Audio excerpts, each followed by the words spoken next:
looking at chapter 28, we have one doozy of a problem here. So we have a 3.205 times 10 to the 9th kilogram spacecraft. And yes, like I said, this is the mass of the USS Enterprise that Captain Tiberius Kirk traveled across the galaxies with in the future, according to Star Trek lore. And so it leaves Earth and travels away from Earth at a speed of 0.866 c as measured by an observer on Earth for 20 years as measured by an observer on Earth. It then fires a 154,000 kilogram missile toward the Earth with a speed of 0.950 c as measured by the spacecraft. How long will it be on Earth between when the spacecraft left the Earth and when the missile hits the Earth? And how long will the same period be for the spacecraft? What was the initial momentum, kinetic energy, and total energy of the spacecraft? Choose the reference frame you prefer for this one, but use away from Earth as the positive direction. And then because of momentum conservation, or because momentum is conserved when launching the missile, what are the final momenta, kinetic energies, and total energies for the spacecraft and the missile in the same reference frame used for initial? How fast is the spacecraft moving as measured by the Earth after it fires the missile? So there we have what we need. Let's get going. First question is a really important question for us as we prepare for the test. Which reference frame measures the proper time between when the spacecraft leaves the Earth and the missile is launched? And so, as we've talked about, the proper time is measured in the reference frame where the starting and ending events are the same place, where it's stationary. And so a clock inside the spacecraft will measure where it started and where it ended is the same place. And so the spacecraft is going to be the proper time frame for measuring the time it takes for the spacecraft to move from its starting location to where it fires the missile. Part B, use time dilation to calculate the time between when the spacecraft leaves the Earth and the missile is launched as measured by the spacecraft. So, time dilation equation. The dilated time is equal to gamma multiplied by the proper time. So the proper time is going to be the time measured in the spacecraft. That's what we're looking for. Gamma, well, we have to calculate gamma based on the speed. So let's calculate that. Gamma is equal to 1 divided by the square root of 1 minus v squared over c squared, which is equal to 1 over the square root of 1 minus 0.866c quantity squared over c squared. Notice that our c squareds are going to cancel. And so we have 1 over the square root of 1 minus 0.866 squared, which, turning to the calculator, or spreadsheet as I do all my work, gives me a Lorentz factor of, and I have it here somewhere, 2.00. If you want more decimals, it's not exactly 2 because I rounded off. I intended to choose it to be 2, but it's actually 1.9998 if you want to be particular here. So I have gamma, and my delta t, that's going to be the dilated time, which in this case we know to be 20 years. So 20 years divided by gamma, 2.0, is equal to my proper time. Of course, 20 divided by 2 is 10 years. So that's going to be 10 years. How many significant digits do I have? I have 3. So let's keep that at 3.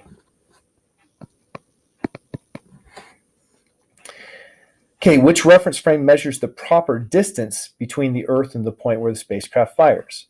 Well, for proper distance, you determine which frame is going to measure the proper distance by the reference frame where the starting and ending points are fixed.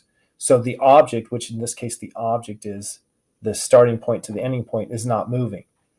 In the spacecraft reference frame, the starting point was added initially, and then the starting point moved away and the ending point came toward it. Whereas in the Earth frame, those stayed stationary. So the Earth is the reference frame that measures the proper distance. So now we're going to calculate that distance to the distance it travels. So distance as measured by Earth is equal to the speed as measured by the Earth, so the speed of the spacecraft with respect to the Earth, multiplied by the time measured by Earth, which was by 20 years. So that's equal to 0.866 C times 20.0 years. Notice this multiplied by a year. That's why we use it. And so I just have 20 times 0.866, which gives me 17.3 light years. So the distance measured by Earth is 17.3 light years. And now I need the distance for the spacecraft. Well, this is going to require us to use the length contraction equation. That's that the length measured in some reference frame, in this case it's going to be in the spacecraft reference frame, is equal to the proper length, the length measured by Earth, divided by gamma. So that's going to be 17.3 light years divided by 2.00. And that gives us 8.66 light years. So the spacecraft says that the Earth has moved away from it 8.66 light years in a time of 10 years. The Earth says that the spacecraft has moved away a distance of 17.3 light years in a time of 20 years. Now, find the speed of the missile with respect to the Earth. So we're shifting, we've done time dilation, we've done length contraction, now we're going to do addition of velocities. The velocity addition equation is,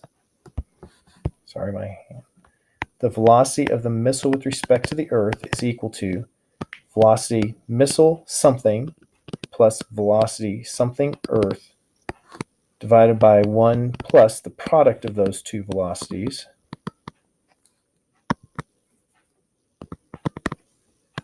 over c squared. So I just need to determine what my index will be that's the same for both. And of course, we only have 3 reference frames before the, or at this point, we have the Earth, the missile, and the spaceship. So it's got to be the spaceship. So what's the velocity of the missile with respect to the spaceship? Is minus 0.950 c. The velocity of the spaceship with respect to the Earth is 0.866 c.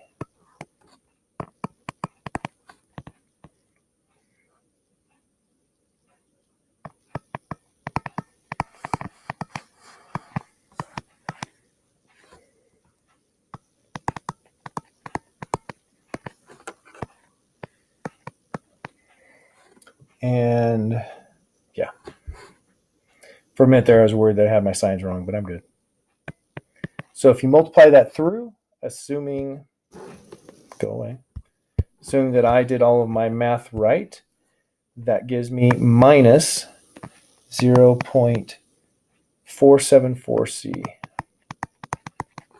Now, it's important that I take a moment to talk about directions.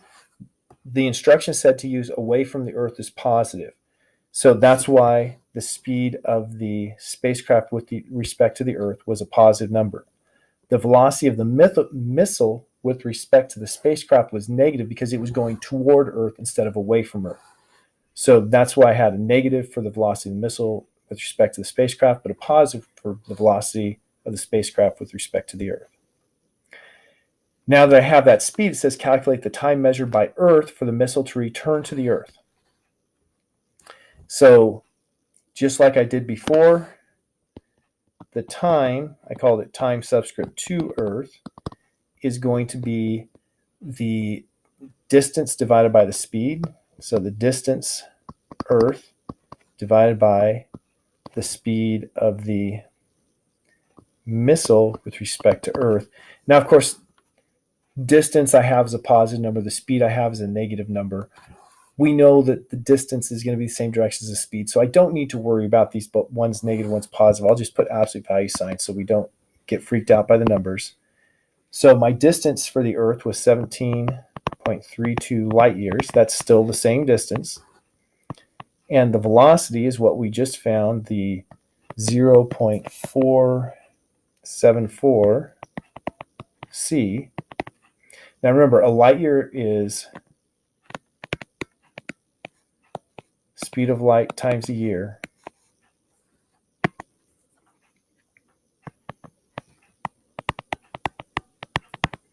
So now you can see that, hey, my speed of lights are going to cancel. And my time as measured on Earth for that missile to return is 36.56, so 36.6 years. So that's the time for Earth to measure the missile's return, 36.6 years. I had light years there. That's obviously the wrong unit. That's a distance. Now use time dilation to calculate the time for the missile to return to the Earth as measured by the missile, because that's the proper time. If I want to compare this time to other reference frames, I first need to go through the proper time. So time to for the missile is the proper time is equal to time to Earth divided by gamma for the missile. So I need to calculate gamma for the missile. Gamma for the missile with respect to the Earth is 1 over the square root of 1 minus speed of the missile with respect to the Earth squared over c squared.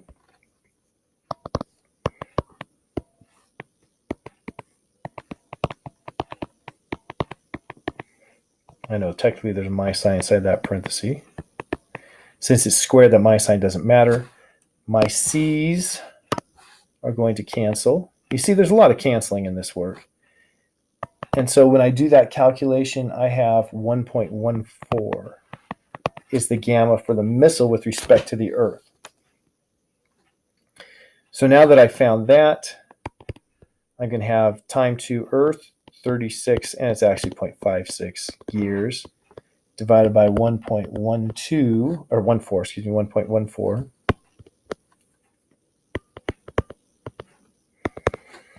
And so that's going to be 32.19 years. So in the missile's reference frame, it's going to take 32.19 years for it to travel and hit the Earth. And now for the spacecraft, time to spacecraft is equal to gamma spacecraft with respect to the missile. That was a funny looking M. Multiplied by the proper time, which is time to missile. So I need to calculate now gamma spacecraft with respect to the missile. That's 0.950 c squared over c squared. Now that, again, you notice the c squareds cancel. That is going to be a big number. In fact, that turns out to be 3.20. It actually seems like it would have been bigger than that, but that's what I got. 3.20. So that means we're going to have 3.20 times 32.19 years. That comes out to be 103.1 years. So we had 32, I should have made that 32.2. And 103, because it's so close, I'm going to keep the extra digit. 103.1 light years. Not light years again. Years. For the times it takes. I hate those mistakes. So here we had to do some proper time calculations again. And we are now ready to go on and say, add the times to find how long it takes on Earth and how long it takes in the spacecraft. So for the Earth, we're going to have the first time was 20 years. The second time was 36. 0.6 years. So that's equal to 56.6 years. And on the spacecraft, the first time was only 10 years, but the second time was 103.1 years. So that's 113.1 years. And at least I have the right units here. In either the spacecraft or Earth reference frame, calculate the initial momentum of the spacecraft along with the momentum of the missile after it is fired. Keep at least 6 digits in your momenta if you use the Earth reference frame so you can see the changes that occur. So we can do this in either the Earth reference frame or the missile reference frame. And I'm going to go ahead and do both.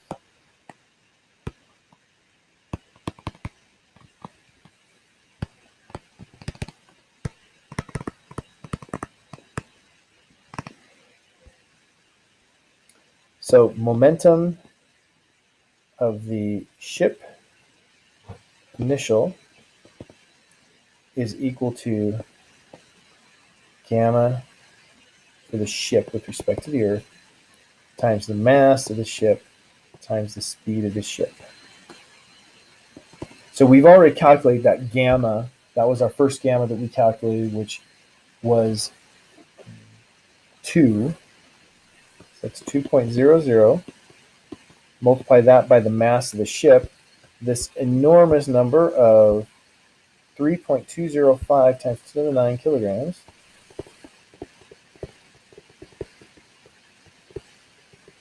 And then multiply it by the speed, which is 0.866 times the speed of light, which I'm just going to put 3.00 times 10 to the 8 here meters per second because I ran out of space. And the momentum I get for that is 1.666402 times 10 to the 18th kilograms times meters per second. Okay, that's a really nice big number. 1.66402 times 10 to the 18th. Now, what if instead of doing in the Earth reference frame, I did it in the missile reference frame? Or not missile reference frame, I meant spacecraft reference frame. Well,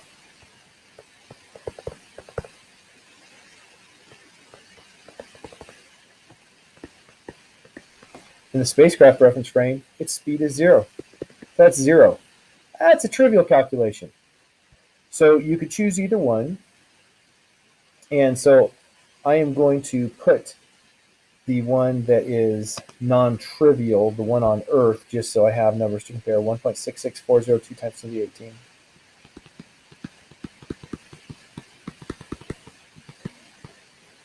And now we have to do the same thing for the missile.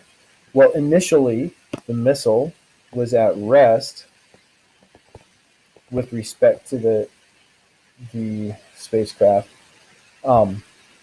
So I would have the same gamma, the mass of the missile, speed of the spacecraft, because the missile and spacecraft are going the same speed. So that's going to be basically the same calculation as above, except for the mass is going to be different. It's 154,000 kilograms.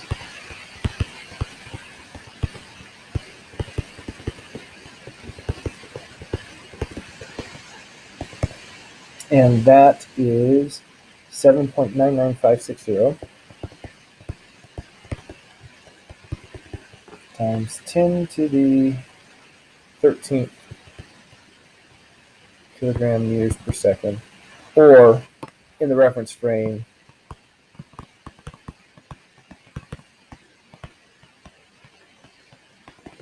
of the spacecraft 0. So 7.9956.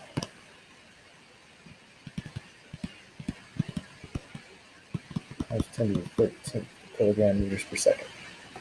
Now use conservation momentum to find the final momentum of the spacecraft, because the change in mass of the spacecraft is very small compared to its total mass. You can continue to use the initial mass of the spacecraft in your calculation. So, conservation momentum of the spacecraft initial plus momentum of the missile initial equals momentum of the spacecraft final plus momentum of the spacecraft, of the missile, final.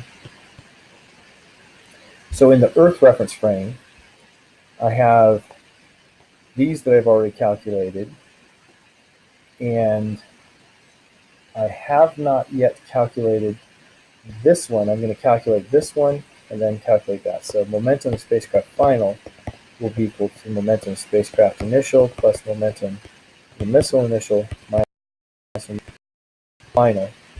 So I need to calculate momentum of final.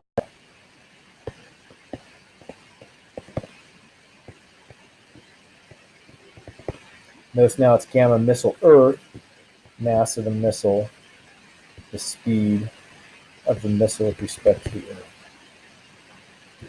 So, and I suppose I probably should put subscript here. So I need to calculate this gamma of the missile with respect to the Earth. Well, I already did. It was 1.114. Or not 1.14. Mass of the missile, 154,000 kilograms. Speed of the missile with respect to the Earth is minus 0.474 times the speed of light, 3.00 times 8 meters per second. Calculate that, it's minus momentum of the missile, minus 2.48376 times 10 to the 13th kilogram meters per second. So 2.48376.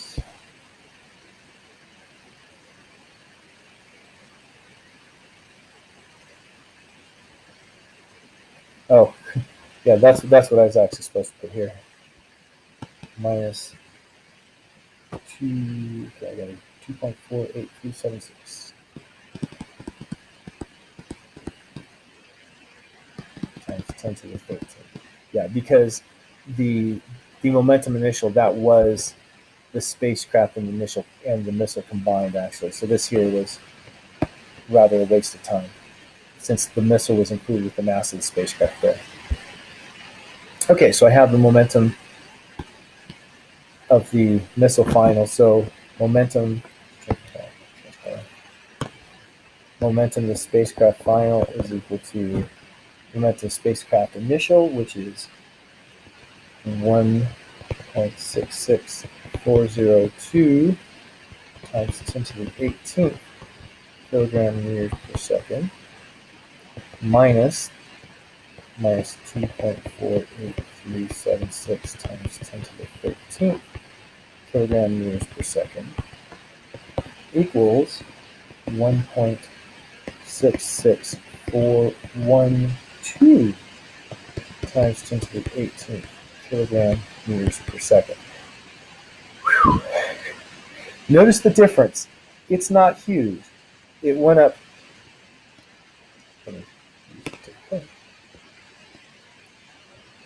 That digit changed from a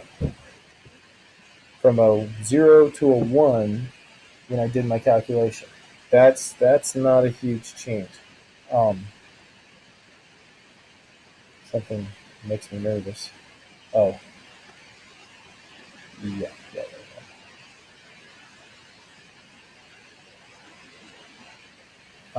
When I did my work, I broke things up a little bit differently. I actually might be a little bit off on my numbers because I did things a little differently. So my momentum of the spacecraft final is that number. I've got to take a break here.